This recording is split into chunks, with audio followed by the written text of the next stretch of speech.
Annyeonghaseyo, Chingus. Welcome to this political, historical, and sociological channel.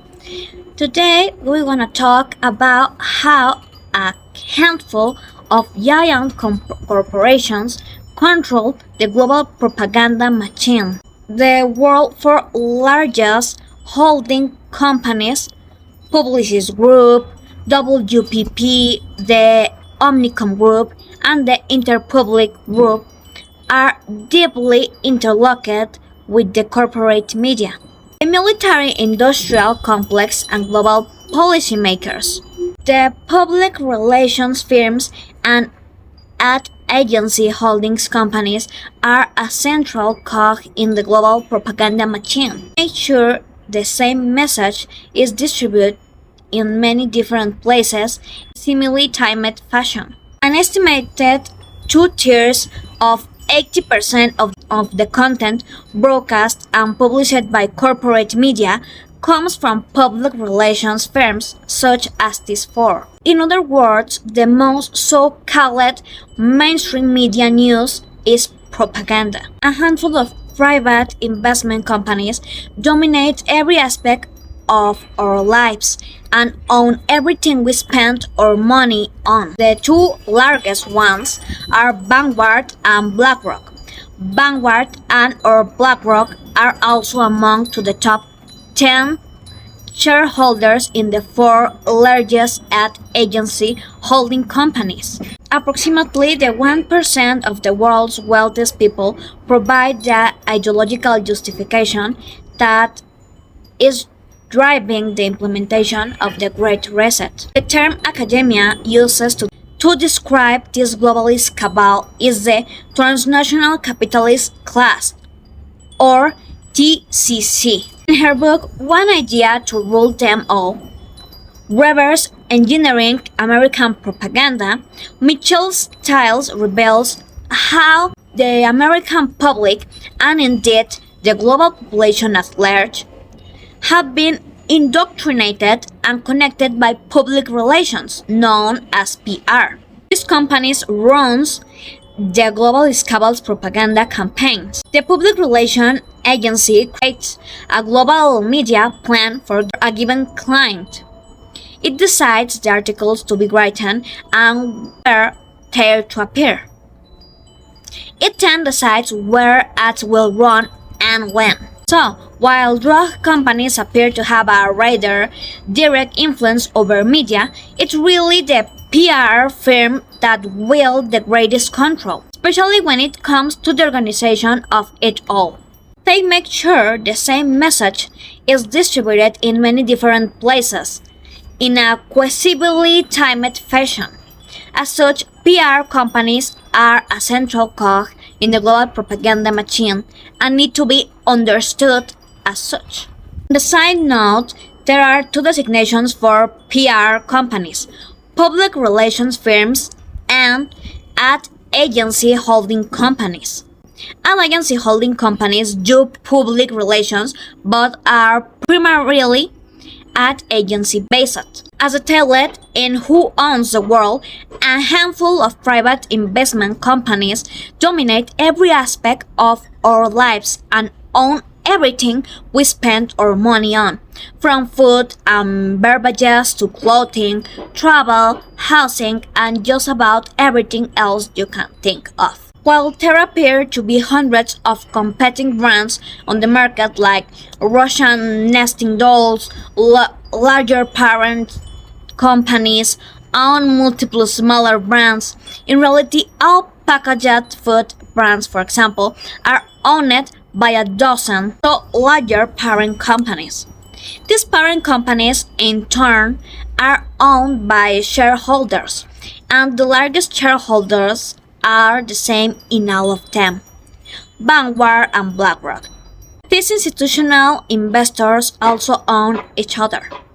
They're shareholders in each other's companies, which erodes the concept of competition and strengthens the global monopoly even further.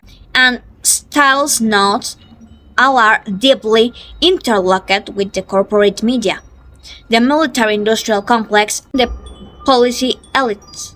Each agency, in turn, has smaller subsidiaries and affiliates, again giving us the illusion that there are far more players than they really are. And as everything else, Vanguard and or BlackRock are among the top 10 shareholders in these top 8 agency holding companies. They also own major media companies, the largest drug companies. For clarity, in her book, Stiles lists the top 3 as WPP, Omnicom, and Interpublic, but as of November 2021, Publicis surpassed WPP in terms of market value, naming the number 1 spot as the world's largest ad holding company. WPP still has a larger annual revenue.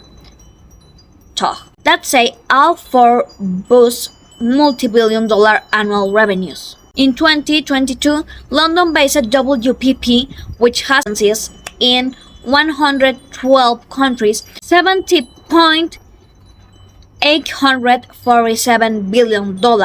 Noteworthy clients include Amazon, NBC, Healthline, the World Economic Forum, and Pfizer. Publicis made $13.957 billion serving clients within the technology, pharmaceutical, and banking industries. New York City-based Omnicom made $14.289 billion from its 200 plus agencies, which serve more than 5,000 corporate brands, universities, non-profits, and non-governmental organizations known as NGO. Interpublic Group's revenue was $10.928 billion, and its clientele includes the U.S. Army, ABC, Columbia Records, Unilever, U.S. Bank, Facebook, and ExxonMobil, to name a few. According to Stiles, an estimate 2/3 to 80% of the content broadcast and published by corporate media comes from public relations firms. In other words, most so-called mainstream media news is propaganda. Remarkably, when you add the revenues of these top 4 and holding companies together, it's still below $60 billion, which seems a modest price to control up to the 80% of the global mainstream media landscape. It's money well spent from the globalist perspective. As noted by Stiles, the term academia used to describe this globalist cabal is the transnational capitalist class, or TCC. They are 1% of the world's wealthiest people who provide the ideological justification driving desired actions to be implemented worldwide in pursuit of their shared interests. Transnational governmental organizations. Leaders of these firms meet together at various policy-making conferences throughout the year to network, strategize, and finalize recommendations in the form of reports and white papers that heavily influence worldwide geopolitics. If you still live in the dark ages thinking there is no intervened global elite controlling and overpowering the sovereignty of nation-states dominating the ideological landscape, take the time and read Philip's book. It's a really check as bracing as a cold shower. Phillips profiles 389 of the world's most powerful players in capitalism. It's a very small ecosystem of end-winned connections, financial overlap, elite prestige, and message control, which they inhabit. There are integrations, cross-integrations, partnerships, overlap of leadership, and constant networking among the 1%. This is evident, so far an obvious but overlooked question is, but deeply complex. Geopolitical and ideological web has already been established. Who are the weavers and what are they up to? Who is responsible for the organization on such a grand scale? People who study these types of things have many names for the weavers: the deep state, the 1%, the elites, global cap, the powers that be, or simply globalist.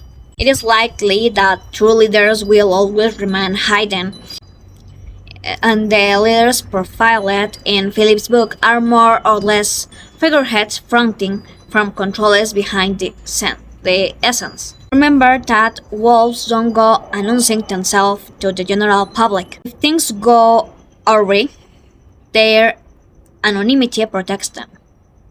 In the end, knowledge of the names is not as important as understanding the systematic of winner takes all that they are playing. Their publicist appears to be a top candidate as the primary string puller, seeing how it's partnered with the World Economic Forum, which is leading the call for a reset of the global economy and a complete overhaul of our way of life. While private interest is at the center of the globalist cabal or deep state, it's a mistake to think that governments aren't participating in their plans. As reported by Styles, between 2007 and 2015, the US federal government spent more than $4 billion on public relations services, plus another $2.2 billion for polling, research, and market consulting services. Why does a government of the people, by the people, for the people need all these public relations? To indoctrinate the public with the globalist narratives and points of view. Building trust takes time. Character is only revealed through action. Styles notes, and this is well known to can artists and propagandists alike. Without a certain level of trust, won't work. And we are not discovering that the globalist cabal has spent decades orchestrating a con. So, big men still cannot believe it. They infiltrated academia, science, and just about every branch of government, and not just in the US, in all the world. And system, mainstream media will have alerted us to the game plan and exposed the liars and the frauds along the way. But they didn't. And the reason they didn't is that mainstream media are no longer free to report the truth. It's been captured by the globalist propaganda machine, and its primary function is to broadcast the narratives created by PR companies on the cabal's behalf. Styles goes through the various ways in which the globalist technocrats and the transhumanists managed to create an idea syndicate. Their ideas always get top billing.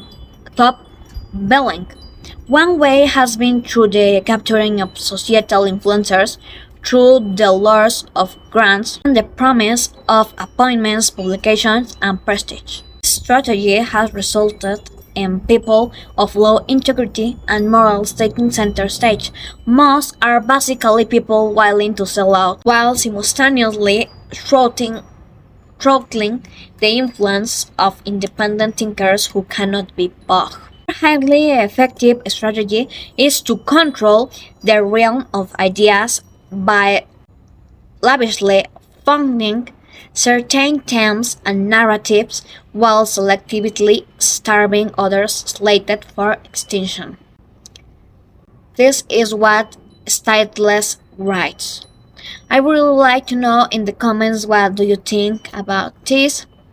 What do you think about all the media propaganda, all the control that the government have on the communications media, and if you think social media is really an alternative for the regular TV news and information. If you like, I would love if you give me a thumbs up, subscribe to my channel to get more content like this, and if you can, it will really help me if you share with your friends or your family to get more people. Thank you very much and see you next time.